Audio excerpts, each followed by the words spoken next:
Once again, welcome back to KC's Classes. KC's Classesന്റെ മറ്റൊരു വീഡിയോയിലേക്ക് എല്ലാവർക്കും സ്വാഗതം. This is Kiran CS. IGNOU MBA first സെമസ്റ്ററിലെ syllabus analysis and smart study tips എന്ന് പറയുന്ന സീരീസ് ആണ് നമ്മളിപ്പോൾ ചെയ്തുകൊണ്ടിരിക്കുന്നത്. ഓൾറെഡി ആദ്യത്തെ ഏറ്റവും ഇമ്പോർട്ടൻ്റ് ആയിട്ടുള്ള പ്രോബ്ലം പേപ്പർ അക്കൗണ്ടിങ് ഫോർ മാനേജേഴ്സിന്റെ വീഡിയോ നമ്മൾ അപ്ലോഡ് ചെയ്ത് കഴിഞ്ഞിട്ടുള്ളതാണ്. കാണാത്തവരുണ്ടെങ്കിൽ കാണാം. നെക്സ്റ്റ് ഏറ്റവും ഇമ്പോർട്ടൻ്റ് ആയിട്ടുള്ള മറ്റൊരു പ്രോബ്ലം പേപ്പർ ആണ് quantitative analysis for managerial applications. So total first സെമസ്റ്ററിൽ നമുക്ക് 7 പേപ്പേഴ്സ് ആണ് വരുന്നത്. സോ ഇതിൽ ഏറ്റവും ഇമ്പോർട്ടൻ്റ് ആയിട്ടുള്ള രണ്ടാമത്തെ പ്രോബ്ലം പേപ്പർ ആണ് quantitative analysis for managerial applications. So ഈ ഒരു സബ്ജക്റ്റിന്റെ എൻറ്റയർ ഡീറ്റെയിൽസിലോട്ടാണ് നമ്മൾ ഇന്ന് പോകുന്നത്. വീഡിയോയിലോട്ട് പോണേക്കാൾ മുമ്പ് പറയാനുള്ളത്, നമ്മുടെ സ്ഥാപനം ഇഗ്നോ MBA ഫസ്റ്റ് സെമസ്റ്ററിലെ 2 പ്രോബ്ലം പേപ്പേഴ്സിന് ഓൺലൈനായിട്ട് കോച്ചിങ് പ്രൊവൈഡ് ചെയ്യുന്നുണ്ട്. ലൈവ് ക്ലാസ് ഗൂഗിൾ മീറ്റിലൂടെ വരുന്നു. വീഡിയോ ക്ലാസ്സിന്റെ റെക്കോർഡും ആക്സസ് ചെയ്യാൻ സാധിക്കും. അതുകൊണ്ട് തന്നെ എപ്പോൾ വേണമെങ്കിലും പഠിച്ച് ഡൗട്ട് ഉള്ളത് ചോദിക്കുകയും ചെയ്യാം. ഇതുവരെയുള്ള നമ്മുടെ റിസൾട്ട്സ് ഒക്കെ സൂപ്പർ റിസൾട്ട്സ് ആണ് കേട്ടോ. സോ നമ്മുടെ ക്ലാസ്സിൽ ജോയിൻ ചെയ്ത് പഠിച്ച് നല്ല മാർക്ക് മേടിക്കാൻ താല്പര്യമുള്ള കുട്ടികൾക്ക് ഡിസ്ക്രിപ്ഷൻ ബോക്സിലുള്ള എൻ്റെ വാട്സപ്പ് നമ്പറിൽ കോൺടാക്ട് ചെയ്യാം, ക്ലാസ്സസ് ആക്സസ് ചെയ്യാം. ഓക്കെ, സോ നമുക്ക് ഏതെങ്കിലും വീഡിയോയിലോട്ട് പോകാം. അപ്പോൾ നമുക്ക് സ്റ്റഡി മെറ്റീരിയലിൻ്റെ ഡീറ്റെയിൽസിലോട്ട് ആദ്യം തന്നെ കിടക്കാം. നമ്മുടെ സിലബസ് ഒന്ന് കാണാം. നമ്മുടെ സബ്ജക്റ്റ് ഇതാണ്, quantitative analysis for managerial applications. നമ്മൾ QT പേപ്പർ എന്ന് ഡിഗ്രിക്ക് അല്ലേ പറയുന്നതാണ്. ഇവിടെ ഇതിനെ നമുക്കൊരു 4 ബ്ലോക്കുകളായിട്ട് കാണാൻ സാധിക്കും. 16 യൂണിറ്റുകളാണ്. അത്യാവശ്യം പേജസ് നോക്കിയാൽ കാണാം. സോ ഇതിൽ ആദ്യത്തെ ബ്ലോക്ക് വരുന്നത് ഡാറ്റ കളക്ഷൻ ആൻഡ് അനാലിസിസ് ആണ്. സോ ഇതിൽ നിങ്ങൾ ഡിഗ്രിക്ക് ബേസിക് ന്യൂമറിക്കൽ മെത്തേഡ്സിലൊക്കെ ഡിസ്ക്രിപ്റ്റീവ് സ്റ്റാറ്റിസ്റ്റിക്സ് പഠിച്ചിട്ടുണ്ട്. അതിൻ്റെ കാര്യങ്ങൾ, അതുപോലെ തന്നെ റിസർച്ച് മെത്തഡോളജിയിലുള്ള ബേസിക് കാര്യങ്ങൾ, ഇതൊക്കെ കാണാൻ സാധിക്കും. അതിൽ collection of data, presentation of data, measures of central tendency, അതുപോലെ തന്നെ measures of variation and skewness, ഇതൊക്കെയാണ് നമുക്ക് ഫസ്റ്റ് ബ്ലോക്കിൽ വരുന്നത്. ഏറ്റവും കംഫർട്ടബിൾ ആയുള്ള ഒരു ബ്ലോക്കാണ്. നമുക്ക് സ്കോർ ചെയ്യാൻ നമ്മളെ ഹെൽപ്പ് ചെയ്യുന്ന ഒരു ബ്ലോക്ക് തന്നെയാണ്. ആദ്യത്തെ 4 യൂണിറ്റുകളുണ്ട്. ദെൻ ഏറ്റവും കുട്ടികൾ ബുദ്ധിമുട്ട് പറയുന്ന ഒരു ബ്ലോക്കാണ് block number 2, probability and probability distributors. അതിൽ basic concept of probability, discrete probability distribution, continuous probability distribution, decision theory. കുറച്ച് ടഫസ്റ്റ് ആയിട്ടുള്ള ഒരു ഏരിയ ആണ് ബ്ലോക്ക് 2 വരുന്നത്. 4 യൂണിറ്റ് ആയിട്ട് കാണാം. ദെൻ അതിനുശേഷം സാമ്പിളിംഗ് ആൻഡ് സാമ്പിളിംഗ് ഡിസ്ട്രിബ്യൂഷൻസ് ആണ്. Sampling method, sampling distribution, then testing of hypothesis, അതുപോലെ തന്നെ കൈ സ്ക്വയർ ടെസ്റ്റ്. ഏറ്റവും ഇമ്പോർട്ടൻ്റ് ആയിട്ടുള്ള 2 യൂണിറ്റുകളാണിത്. SIക്ക് ആണെങ്കിലും നമുക്ക് 15 മാർക്സിൻ്റെ ചോദ്യങ്ങൾ പാർട്ട് എയിൽ വരുന്നതാണെങ്കിലും റിപ്പീറ്റ് ആയിട്ട് ചോദ്യങ്ങൾ വരാറുള്ള ഒരു ഏരിയ ആണ്. അത്യാവശ്യം നല്ല രീതിയിൽ ഫോക്കസ് ചെയ്യാറുണ്ട്. എന്ന് വെച്ചിട്ടുണ്ടെങ്കിൽ നല്ല ടഫസ്റ്റ് ആയിട്ട് കുട്ടികൾ പറയുന്ന ഏരിയാസ് ആണ് ഈ പറയുന്ന ചാപ്റ്റർ നമ്പർ അല്ലെങ്കിൽ യൂണിറ്റ് നമ്പർ 11, 12 ഒക്കെ റിപ്പീറ്റ് ആയിട്ട് ചോദ്യങ്ങൾ വരാറുണ്ട്. എന്ന് വെച്ചിട്ടുണ്ടെങ്കിൽ ബ്ലോക്ക് നമ്പർ 3 വളരെ ഇമ്പോർട്ടൻ്റ് ആണ്, അതുപോലെ തന്നെ ടഫുമാണ്. ബട്ട് നമുക്ക് പഠിച്ചാൽ ഇതൊക്കെ കയ്യിലോട്ട് കിട്ടുന്ന സാധനങ്ങളാണ്. ഇനി ബ്ലോക്ക് 4 ഫോർകാസ്റ്റിംഗ് മെത്തേഡ്സ് ആണ്. അതിൽ business forecasting, then correlation regression. നമുക്ക് സ്കോർ ചെയ്യാൻ നമ്മളെ ഹെൽപ്പ് ചെയ്യുന്നത് ഈ 2 ചാപ്റ്റേഴ്സിലൂടെയാണ്. Time series analysis. ഇങ്ങനെ 4 യൂണിറ്റുകൾ ഇവിടെ കാണാൻ സാധിക്കും. അപ്പോൾ ഇതാണ് 4 ബ്ലോക്കുകൾ, ടോട്ടൽ 16 ചാപ്റ്റേഴ്സ്. അപ്പോൾ നമുക്ക് ആദ്യം തന്നെ ഓരോ ബ്ലോക്കിലെ യൂണിറ്റുകളോടെ ഒന്ന് കടന്നു പോകാം. അതിനുശേഷം ഏത് രീതിയിലുള്ളൊരു അപ്രോച്ചാണ് നിങ്ങൾ പഠിക്കാൻ ഫോളോ ചെയ്യേണ്ടത്, സ്മാർട്ട് സ്റ്റഡി ടിപ്സ് എന്നുള്ളത് കാണാം. അതിനുശേഷം നമ്മളിനി ഈ ഒരു സീരീസിന് ശേഷം ഇമ്പോർട്ടൻറ്റ് ക്വസ്റ്റ്യൻസിൻ്റെ വീഡിയോസ് ചെയ്യുന്നതായിരിക്കും. സോ അതിലൂടെ നിങ്ങൾക്ക് മൈന്യൂട്ടായിട്ട് മെയിൻ ഫോക്കസ് ചെയ്യേണ്ട കാര്യങ്ങളും മനസ്സിലാക്കാൻ സാധിക്കും. എക്സാം വരെ ഫുൾ സപ്പോർട്ട് നമ്മുടെ ചാനലിലൂടെ നിങ്ങൾക്ക് അവൈലബിൾ ആയിരിക്കും കേട്ടോ. അപ്പോൾ നമുക്ക് ഫസ്റ്റ് യൂണിറ്റിൻ്റെ ഡീറ്റെയിൽസിലോട്ട് പോവുകയാണെങ്കിൽ, ഇതാണ് ഫസ്റ്റ് യൂണിറ്റ് എന്ന് പറയുന്നത്. നമ്മൾ നേരത്തെ കണ്ടു കളക്ഷൻ ഓഫ് ഡാറ്റ. അപ്പോൾ ഡിസ്ക്രിപ്റ്റീവ് സ്റ്റാറ്റിസ്റ്റിക്സിൻ്റെ കാര്യങ്ങളൊക്കെയാണ് ശരിക്കും നമുക്ക് ഈ പറയുന്ന ഫസ്റ്റ് ബ്ലോക്കിൽ പഠിക്കാനുള്ളത്. അപ്പോൾ അതിൽ collection of data and analysis ആണ്. സോ നിങ്ങൾക്ക് പോയാൽ കാണാൻ സാധിക്കും. ഇതൊക്കെ നിങ്ങൾ കേട്ടിട്ടുണ്ടായിരിക്കും ഡിഗ്രിക്ക്. Introduction, primary data, secondary data, അതിൻ്റെ മെത്തേഡ്സ്, ക്വസ്റ്റനെയർ എന്താണ്, pre testing, questionnaire editing of primary, secondary, അപ്പോൾ സെൻസസ്, സാമ്പിൾ. അപ്പോൾ ഇങ്ങനെ തിയറിറ്റിക്കലായിട്ട് ഡിസ്ക്രിപ്റ്റീവ് സ്റ്റാറ്റിസ്റ്റിക്സിൻ്റെ മെയിൻ കണ്ടന്റിലോട്ട് പോണേക്കാൾ മുമ്പ് റിസർച്ച് മെത്തഡോളജി ഏരിയയിൽ നമ്മൾ കണ്ടിട്ടുള്ള പല കാര്യങ്ങളുമാണ് നമുക്ക് ഇവിടെ കാണാൻ സാധിക്കുക. കണ്ടോ, ഡിസൈനിങ് ഓഫ് ക്വസ്റ്റനെയർ, ക്വസ്റ്റനെയർ എങ്ങനെയാണ് നമുക്ക് ഉണ്ടാക്കാൻ സാധിക്കുക, ഒരു ഫോമാറ്റ് അതിൻ്റെ കാണാൻ സാധിക്കും. Pre testing the questionnaire, data കളക്ഷൻ്റെ ഭാഗമായിട്ട് സോഴ്സസ് ഓഫ് ഡാറ്റ, പ്രിക്വേഷൻസ്, ഇതൊക്കെയാണ് നമ്മുടെ ഫസ്റ്റ് യൂണിറ്റിൽ കാണാൻ സാധിക്കുന്നത്. അതിനുശേഷം രണ്ടാമത് വരുന്നത് പ്രസൻറ്റേഷൻ ഓഫ് ഡാറ്റയാണ്. എങ്ങനെയാണ് ഡാറ്റ പ്രസൻറ്റ് ചെയ്യുക, collection of data, different categorisations, quantitative qualitative എന്നൊക്കെ പറഞ്ഞിട്ട് നമുക്കിവിടെ കാണാൻ സാധിക്കും. അതിൻ്റെ കൺസ്ട്രക്ഷൻ, ഡിസ്ക്രീറ്റ് എന്താണ്, കണ്ടിന്യൂസ് എന്താണെന്നൊക്കെ നമുക്ക് ബേസിക് ആയിട്ടുള്ള കാര്യങ്ങൾ മനസ്സിലാക്കി തരുന്നൊരു യൂണിറ്റാണിത്. ഓക്കെ, ക്യുമുലേറ്റീവ് ആൻഡ് റിലേറ്റീവ്, ഇതൊക്കെ നമ്മൾ ഡിസ്ക്രിപ്റ്റീവ് സ്റ്റാറ്റിസ്റ്റിക്സിൽ ബേസിക്സ് ഇതൊക്കെ നമ്മൾ സ്കൂളിങ്ങിലൊക്കെ പഠിച്ച് തുടങ്ങിയിട്ടുള്ള കാര്യങ്ങളാണ്. ബാർ ഡയഗ്രാം എന്താണ് പ്രസൻറ്റ് ചെയ്യുമ്പോൾ. അപ്പോൾ ഇതാണ് നമുക്ക് ഈ ഒരു യൂണിറ്റിൽ വരുന്നത് ഉജീവ്. അതിനുശേഷം നമുക്ക് next measures of central tendency, mean median mode. ഈ ഒരു ബ്ലോക്കാണ് ശരിക്കും പറഞ്ഞാൽ കുറച്ചൊരു സിമ്പിളായിട്ട് ഉള്ളൊരു ബ്ലോക്കായിട്ട് പറയാൻ സാധിക്കുക. ഇത് വളരെ ഇമ്പോർട്ടൻ്റ് ആയിട്ടുള്ളൊരു മൊഡ്യൂളാണ്, ഒരു യൂണിറ്റാണ്. ഇതിൽ നിന്ന് നമുക്ക് പ്രോബ്ലം വരാറുണ്ട്. അതിൻ്റെ തിയറി നോക്കണം, ആവറേജ് കാണാം. ഇതാണ് നമുക്കിവിടെ മെയിനായിട്ടുള്ള measures of central tendency. So അതിൻ്റെ significance, then properties of a good measure of central tendency, അതിൻ്റെ തിയറി ഉണ്ട്. പിന്നെ പ്രോബ്ലംസ് ആണ്. ഇൻഡിവിജ്വൽ സീരീസിൽ, ഡിസ്ക്രീറ്റ് സീരീസിൽ, കണ്ടിന്യൂസ് സീരീസിൽ എങ്ങനെയാണ് അത് കണ്ടുപിടിക്കുക, mean, median, mode, mathematical properties of arithmetic mean. Okay, ഇതൊക്കെയാണ് നമുക്ക് ഇവിടെ വരുന്നത്. ഞാൻ നേരത്തെ പറഞ്ഞു പ്രോബ്ലംസ് ആണ് ഇവിടെ മീൻ, അതിനുശേഷം മീഡിയൻ, ഓക്കെ, മോഡ്, പിന്നെ ക്വാർട്ടൈൽസ്, ഇതൊക്കെ നമുക്കിവിടെ പഠിക്കാനുണ്ട്.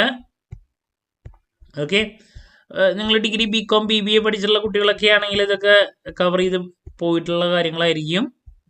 നോൺ കോമേഴ്സ് സ്റ്റുഡൻസ് ആണെങ്കിൽ ഇപ്പോൾ BA ഒക്കെ പഠിച്ചിട്ടുള്ള കുട്ടികൾക്കായിരിക്കും ഇത് ഹാർമോണിക് മീൻ പുതിയ ഒരു ഏരിയ ആയിട്ട് പറയാനുണ്ടാവുക.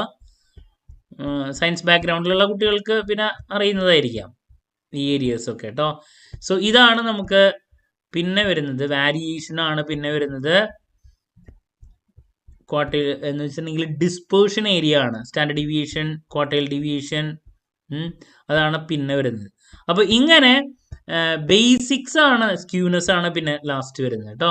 അപ്പോൾ നമുക്ക് ഫസ്റ്റ് ബ്ലോക്കിലോട്ട് പോകുന്ന സമയത്ത് ഞാൻ നേരത്തെ പറഞ്ഞ പോലെ തന്നെ ആദ്യത്തെ 2 യൂണിറ്റ് എന്ന് പറയുന്നത് തിയറി, റിസർച്ച് മെത്തഡോളജി സബ്ജക്റ്റിൽ നമ്മൾ കണ്ടിട്ടുള്ള കാര്യങ്ങളൊക്കെയാണ്. എന്താണ് data, collection of data, questionnaire വെച്ച് എങ്ങനെ ഡാറ്റ കളക്ട് ചെയ്യും, ഇങ്ങനത്തെ കാര്യങ്ങളൊക്കെയാണ്. അതിന് ശേഷമാണ് ഡിസ്ക്രിപ്റ്റീവ് സ്റ്റാറ്റിക്സിൻ്റെ ഏരിയയിലോട്ട് നമുക്ക് പോകാനുള്ള measures of central tendency, mean median mode, അതിൻ്റെ മൊത്തം ഡീറ്റെയിൽസ് ഉണ്ട്. അതുപോലെ തന്നെ measures of variation, quartile deviation, standard deviation, ഈ കാര്യങ്ങളൊക്കെ, പിന്നെ സ്ക്യൂനെസ്. ഇത്രയാണ് നമുക്ക് ഫസ്റ്റ് ബ്ലോക്കിൽ പഠിക്കാനുള്ളത് കേട്ടോ.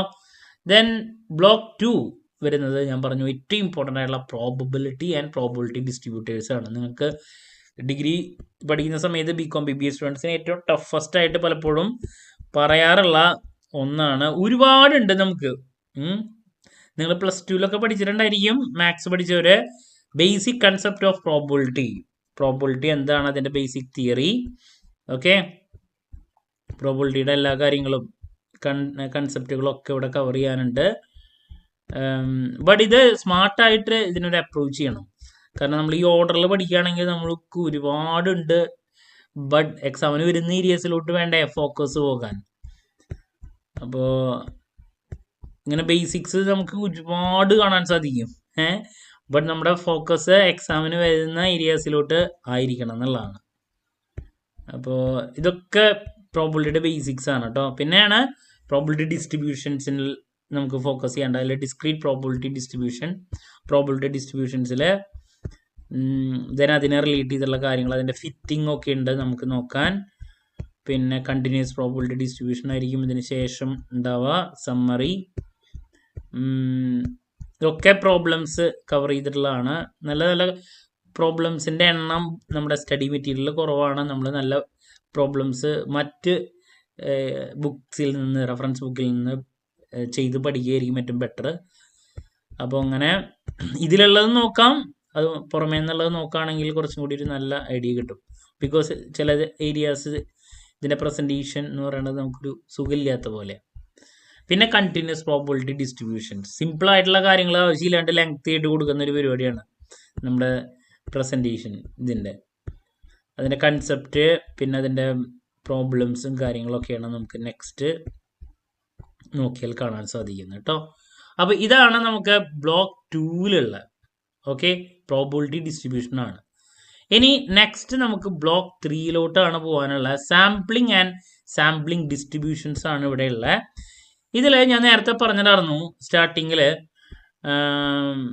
നമുക്ക് ബ്ലോക്ക് 2-ലൊരു കാര്യം മെൻഷൻ ചെയ്യാനുണ്ടായിരുന്നത് അവസാനം ഡിസിഷൻ തിയറി എന്ന് പറഞ്ഞിട്ടൊരു ഏരിയ ഉണ്ട്. അത് ചിലവർ പഠിച്ചിട്ടുണ്ടായിരിക്കും, ചിലവർ പഠിച്ചിട്ടുണ്ടാവില്ല. പുതിയ ഏരിയ ഡിസിഷൻ തിയറി എന്ന് പറഞ്ഞിട്ട് അത് BBA സ്റ്റുഡൻസ് പഠിച്ചിട്ടുണ്ടായിരിക്കും. BCom സ്റ്റുഡൻസ് ഇപ്പോൾ പുതിയ സിലബസ് ഒക്കെ പാസ് ഔട്ട് ആയിട്ടുള്ള കുട്ടികൾ പഠിച്ചിട്ടുണ്ടായിരിക്കും കേട്ടോ. ഡിസിഷൻ തിയറി സെപ്പറേറ്റ് ഒരു ഏരിയ ആണ്. പ്രോബബിലിറ്റി ഡിസിഷൻ ട്രീ അപ്രോച്ച് ഒക്കെ അതുണ്ട് പറഞ്ഞു കേട്ടോ. ഇനി ബ്ലോക്ക് 3-ലോട്ട് പോകുന്ന സമയത്ത് അവിടെ വളരെ ഇമ്പോർട്ടൻ്റ് ആയിട്ടുള്ള കാര്യങ്ങളാണ് പഠിക്കാനുള്ളത്. അതിൻ്റെ സിലബസിൽ ഞാൻ പറഞ്ഞിട്ടുണ്ടായിരുന്നു സാമ്പിളിംഗ് മെത്തേഡ്സ്, സാമ്പിളിംഗ് ഡിസ്ട്രിബ്യൂഷൻസ്. ഇതിൽ തിയറി കാര്യങ്ങൾ റിപ്പീറ്റ് ആണ്. പിന്നെ ഈ 2 മൊഡ്യൂളിൽ നിന്നും ചോദ്യങ്ങൾ വരും. അതിൽ ഹൈപ്പോത്തസിസ്, അതിൻ്റെ പ്രോബ്ലംസും കാര്യങ്ങളൊക്കെ കുട്ടികൾക്ക് പലപ്പോഴും ബുദ്ധിമുട്ടായിട്ട് പറയാറുള്ളതാണ്. സാമ്പിളിങ് ഞാൻ പറഞ്ഞു എല്ലാ ക്വസ്റ്റ്യൻ പേപ്പറിലും റിപ്പീറ്റ് ആയിട്ട് വരാറുള്ളതാണ്. സാമ്പിളിങ് എന്താണ്, അതിൻ്റെ കൺസെപ്റ്റ്, പോപ്പുലേഷൻ എന്താണ്. അപ്പോൾ ഈ തിയറി ഈ 2 യൂണിറ്റുകളും വളരെ ഇമ്പോർട്ടൻ്റ് ആണ്. റിപ്പീറ്റ് ആയിട്ട് കാണാറുള്ള ചോദ്യങ്ങളാണ് ഇതിൽ നിന്ന്. സാമ്പിളിങ്ങിൻ്റെ കാര്യങ്ങളാണ് അവിടെ നമുക്ക് കാണാൻ സാധിക്കുക. അതിൻ്റെ മെത്തേഡ്സും കാര്യങ്ങളും, പലതരത്തിലുള്ള സാമ്പിളിങ്, പോപ്പുലേഷൻ എന്താണ്, അതിൽ നിന്ന് സാമ്പിൾ എടുക്കുന്ന രീതി, നോൺ പ്രോബബിലിറ്റി കാര്യങ്ങളൊക്കെയാണ് നമുക്കിവിടെ കാണാൻ സാധിക്കുക. അതിനുശേഷം സാമ്പിളിംഗ് ഡിസ്ട്രിബ്യൂഷൻസിനെ പറ്റിയിട്ട് നെക്സ്റ്റ് യൂണിറ്റിൽ കാണാം. സാമ്പിളിംഗ് ഡിസ്ട്രിബ്യൂഷനൊക്കെ ജസ്റ്റ് ഒന്ന് മനസ്സിലാക്കേണ്ട കാര്യങ്ങൾ മാത്രമാണ് വരുന്നത്. അതിന് ശേഷമുള്ള യൂണിറ്റ് ആണ് ഞാൻ പറഞ്ഞു ഹൈപ്പോത്തസിസ് വളരെ ഇമ്പോർട്ടൻ്റ് ആണ്. അതാണ് നെക്സ്റ്റ് വരുന്നത് കേട്ടോ. ഇതൊക്കെ നമുക്ക് ക്വിക്കായിട്ട് മനസ്സിലാക്കി പോകാൻ സാധിക്കുന്നതാണ്. അതിന് ശേഷമുള്ള ഏരിയ ആണ് testing of hypothesis. Too important. എന്താണ് ഹൈപ്പോത്തസിസ് ടെസ്റ്റിംഗ്, അതുപോലെ തന്നെ ടെസ്റ്റിംഗ് ഓഫ് പോപ്പുലേഷൻ മീൻ. ഇതിൽ നമുക്ക് പ്രോബ്ലംസും കാര്യങ്ങളൊക്കെ ഡീറ്റെയിൽ ആയിട്ടുണ്ട്. കൺസെപ്റ്റ് പിടികിട്ടാൻ തന്നെ കുട്ടികൾക്ക് ബുദ്ധിമുട്ടാണ്. അതാണ് പിന്നെ വരുന്നത്. അതിനുശേഷം ലാസ്റ്റ് ഹൈപ്പോത്തസിസിൽ തന്നെ നമുക്ക് chi-square ടെസ്റ്റ് എന്ന് പറഞ്ഞിട്ട് ഒരു ഏരിയ ഉണ്ട്. വളരെ കംഫർട്ടബിൾ ആയിട്ട് പഠിക്കേണ്ട ഒരു ഏരിയ ആണ്. മിക്ക പേപ്പറിലും വരാറുള്ളതാണ്. സോ അതാണ് ഈ ഒരു ബ്ലോക്കിൽ ലാസ്റ്റ് വരുന്നത് chi-square ടെസ്റ്റ്. അതിൻ്റെ പ്രോബ്ലംസും തിയറിയും കാര്യങ്ങളൊക്കെ നമുക്ക് കാണാൻ സാധിക്കും കേട്ടോ. നമ്മുടെ സ്റ്റഡി മെറ്റീരിയലിൻ്റെ പ്രസൻറ്റേഷൻ എന്ന് പറയുന്നത് ഭയങ്കര വൈഡാണ്. അപ്പോൾ ഇതാണ് ബ്ലോക്ക് 3. നെക്സ്റ്റ് ബ്ലോക്ക് 4 ആണ്. ഫോർകാസ്റ്റിംഗ് മെത്തേഡ്സ് ആണ് ബ്ലോക്ക് 4. ഞാൻ സിലബസിൽ പറഞ്ഞിട്ടുണ്ടായിരുന്നു. ഇതിൽ ഈ 2 യൂണിറ്റുകൾ, കോറിലേഷൻ, റിഗ്രഷൻ, നമുക്കൊരു പിടിവള്ളിയാണ് സ്കോർ ചെയ്യാൻ വേണ്ടിയിട്ടുള്ള. അപ്പോൾ ഫോർകാസ്റ്റിംഗ് മെത്തേഡ്സിൻ്റെ ഡീറ്റെയിൽസിലോട്ട് പോകുമ്പോൾ ആദ്യം ബിസിനസ് ഫോർകാസ്റ്റിംഗ് എന്താണ്, അതിൻ്റെ തിയറിയും കാര്യങ്ങളൊക്കെ കാണാൻ സാധിക്കും. ഇവിടെ എങ്ങനെയാണ് ബിസിനസ് ട്രെൻഡ് എങ്ങനെയാണ് പ്രെഡിക്റ്റ് ചെയ്യുക, ഇങ്ങനത്തെ കാര്യങ്ങളൊക്കെ നമുക്ക് അതിൻ്റെ ബേസിക് തിയറിയിലൂടെയാണ്. അതിൻ്റെ ഡയഗ്രാമാറ്റിക് റെപ്രസെൻറ്റേഷൻസും കാര്യങ്ങളൊക്കെ നമുക്കിവിടെ കാണാൻ സാധിക്കും. അതിന് ശേഷം നെക്സ്റ്റ് വരുന്നതാണ് ഞാൻ പറഞ്ഞു കോറിലേഷൻ. ഡിഗ്രി BCom BBA പഠിച്ചിട്ടുള്ള കുട്ടികൾ പഠിച്ചിട്ടുള്ള കാര്യങ്ങളാണ്. കോറിലേഷൻ എന്താണ്, അതിൽ ഡിഫറെൻറ്റ് കോറിലേഷൻ മെത്തേഡ്സ് ഉണ്ട്. റാങ്ക് കോറിലേഷൻ, അതുപോലെ തന്നെ സ്പിയർമാൻസ് കോറിലേഷൻ. നമുക്കൊരു 15 മാർക്കിൻ്റെ ചോദ്യം എക്സ്പെക്ട് ചെയ്യാൻ സാധിക്കുന്നതാണ് കോറിലേഷൻ്റെ. റാങ്ക് കോറിലേഷനാണിത്. അങ്ങനെ വളരെ ഇമ്പോർട്ടൻ്റ് ആയിട്ടുള്ളൊരു ചാപ്റ്ററാണ് കോറിലേഷൻ. അതിന് ശേഷം നമുക്ക് നെക്സ്റ്റ് വരുന്നത് റിഗ്രഷനാണ്. അപ്പോൾ ഞാൻ പറഞ്ഞു റിഗ്രഷനും അതെ വളരെ ഇമ്പോർട്ടൻ്റ് ആണ്. നമുക്ക് ഇക്വേഷൻസ് പഠിച്ച് സ്കോർ ചെയ്യാൻ സാധിക്കുന്ന ഒരു ചാപ്റ്ററാണ് റിഗ്രഷൻ വരുന്നത്. അതാണ് നെക്സ്റ്റ്. കോറിലേഷൻ പഠിച്ച് അതിനുശേഷം പഠിക്കേണ്ടതാണ് റിഗ്രഷൻ ഡെപ്തിൽ ഇവിടെ ഉണ്ട്.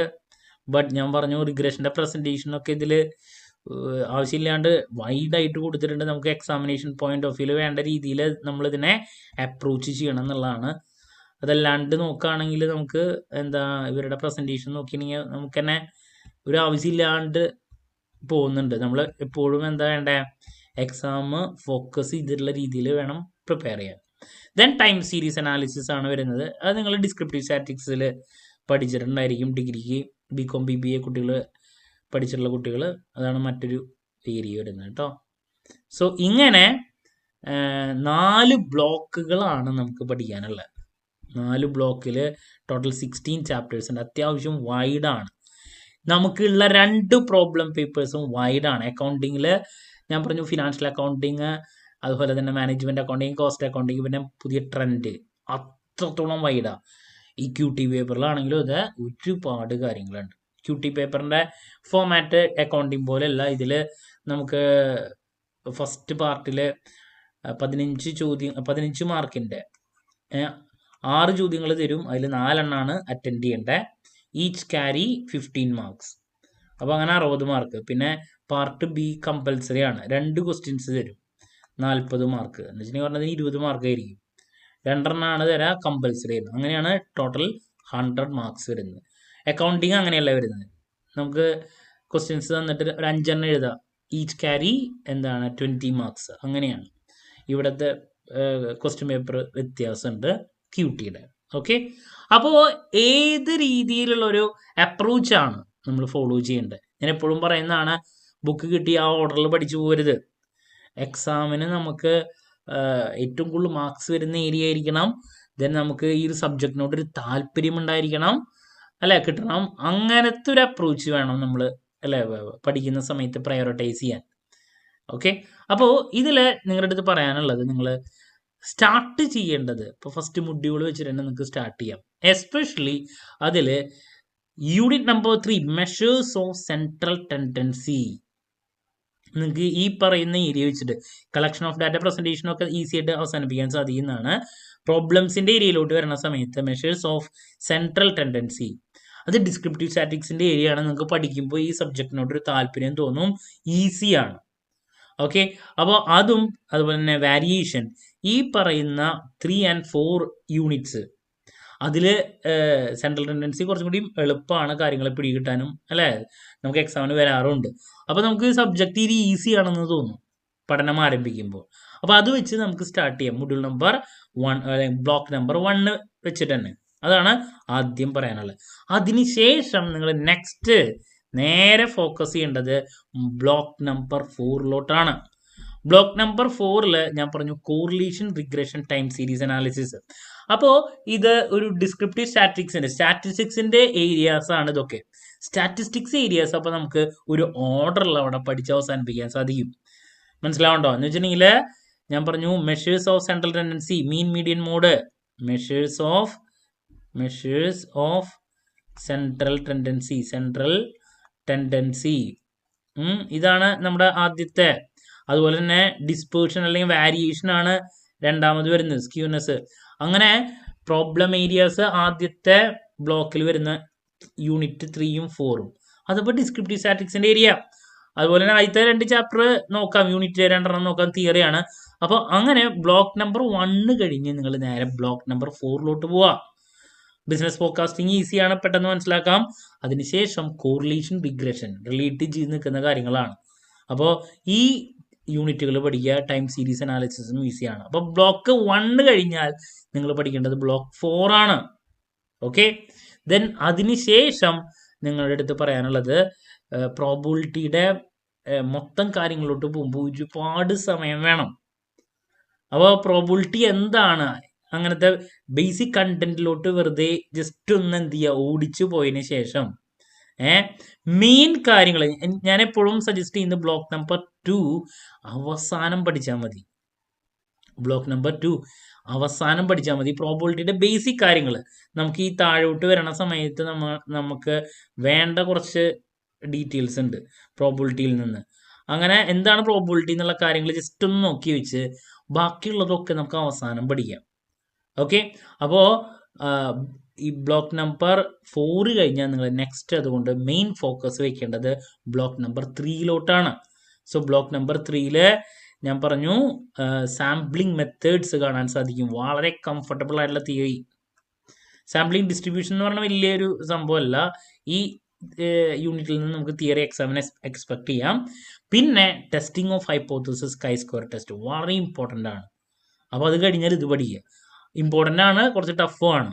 അപ്പോൾ നിങ്ങൾക്ക് ആദ്യം തന്നെ സബ്ജക്റ്റിലോട്ട് ഒരു താല്പര്യം വരാൻ വേണ്ടിയിട്ട് ഡിസ്ക്രിപ്റ്റീവ് സ്റ്റാറ്റിക്സിൻ്റെ ഏരിയ, മീൻ മീഡിയൻ മോഡ്, അതുപോലെ തന്നെ അതിനുശേഷം അതിൻ്റെ കണ്ടിന്യൂഷൻ, അതിൻ്റെ correlation, regression, time series analysis നോക്കുക. അതിനുശേഷം സാമ്പിളിംഗ് മെത്തേഡ്സ്, സാമ്പിളിംഗ് ഡിസ്ട്രിബ്യൂഷൻ അതിനെ റിലേറ്റ് ചെയ്തിട്ട് പിന്നെ നമ്മുടെ മെയിൻ ടോപ്പിക്കായുള്ള ഹൈപ്പോത്തസിസ്, കൈ സ്ക്വയർ ടെസ്റ്റ്, ഇങ്ങനെ പോവാം. ഫൈനലി നിങ്ങൾ എവിടേക്ക് മെയിൻ ഫോക്കസ് കൊടുത്താൽ മതി? പ്രോബിലിറ്റിയിലോട്ട് കൊടുത്താൽ മതി. കാരണം പ്രോബിലിറ്റി ലെങ്തി ആണ്, അതിൽ നിന്ന് വരുന്നത് ചെറിയൊരു ഏരിയ ആണ്. നേരെ മറിച്ച് നമ്മൾ ബുക്ക് കിട്ടി ആ ഓർഡറിൽ പഠിക്കുകയാണെങ്കിലേ ഇതൊക്കെ കഴിഞ്ഞ് പ്രോബിലിറ്റി പഠിച്ചു തുടങ്ങുമ്പോൾ, പ്രോബിലിറ്റി പഠിച്ചുകൊണ്ടിരിക്കുമ്പോൾ തന്നെ നിങ്ങളുടെ ഉള്ള സമയം കഴിയും. പ്രോബിലിറ്റി ഒരുപാടുണ്ട് പഠിച്ചു കഴിയാൻ, ബട്ട് അതിൽ നിന്ന് വരുന്നത് കമ്പാരിറ്റീവ്ലി കുറവാണ്. ബാക്കിയുള്ള മൊഡ്യൂളിൽ നിന്നും ഈക്വലി ഇമ്പോർട്ടൻ്റ് ആയിട്ട് ചോദ്യങ്ങൾ വരും. അപ്പം ബ്ലോക്ക് നമ്പർ 2 എന്ന് പറയണത് അവസാനം പഠിച്ചാൽ മതി. ഓക്കെ, സോ ഈ ഒരു പ്രയോറിറ്റൈസേഷനാണ് നിങ്ങൾ ചെയ്യേണ്ടത്. പിന്നെ നിങ്ങളുടെ അടുത്ത് പറയാനുള്ളത്, നമ്മുടെ സ്റ്റഡി മെറ്റീരിയലിലെ പ്രസൻറ്റേഷൻ വൈഡാണ്. അതുകൊണ്ട് തന്നെ എക്സാമിന് സ്മാർട്ടായിട്ട് പഠിക്കണം. എക്സാമിന് വരുന്ന ചോദ്യങ്ങളുടെ ബേസിൽ നമ്മൾ കണ്ടന്റ്, ഇപ്പോൾ റെഫറൻസ് ബുക്കുകളായിട്ട് ഈ QT ഒക്കെ വരുന്ന മറ്റ് നല്ല ടെക്സ്റ്റ് ബുക്കുകൾ, അതൊക്കെ വെച്ചിട്ട് നിങ്ങൾക്ക് പ്രോബ്ലംസ് വർക്കൗട്ട് ചെയ്യാം, തിയറി പ്രിപ്പയർ ചെയ്യാം, പ്രസൻറ്റ് ചെയ്യാം. ചില പ്രസൻറ്റേഷൻസ് എസ്പെഷ്യലി പ്രോബ്ലംസിൻ്റെ ഒക്കെ ഈ ബുക്കിൽ അത്രത്തോളം ഓക്കെ അല്ല. അതിപ്പോൾ എല്ലാ യൂണിവേഴ്സിറ്റിയുടെയും സ്റ്റഡി മെറ്റീരിയലിൻ്റെ ഒരു പ്രത്യേകത അങ്ങനെ തന്നെയാണ്. ഓക്കെ, സോ ഇതാണ് quantitative analysis for managerial application. ഈ ഒരു സബ്ജക്റ്റിൽ നിങ്ങൾ ഫോളോ ചെയ്യേണ്ട കാര്യങ്ങൾ.